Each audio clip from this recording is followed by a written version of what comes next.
ሰላም ቅዱሳን ወዳጆቼ የአባቴ ብሩካን እንዴት ናችሁ? ሁሉ ሰላም ነው? ሁሉ ደና ነው? ሁሉ እንደና ያደረገ ልዑል እግዚአብሔር ለዘላለም ይመስገን። አንድ የተገለጠልኝ መገለጥ አለ። በነገራችን ላይ ጠላቶቻችሁን ናቋቸው። ጠላትህን ናቀው።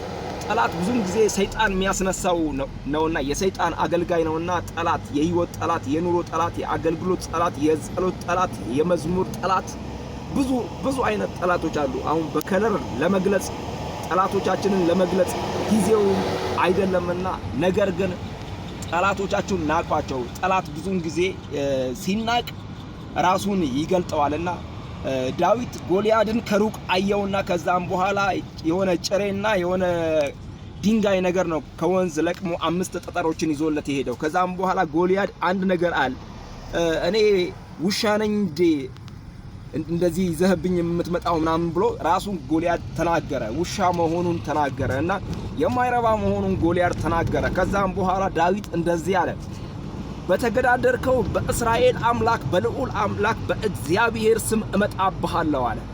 እሱ በአማልክቶቹ ስም ነበር ጎልያድ የመጣው።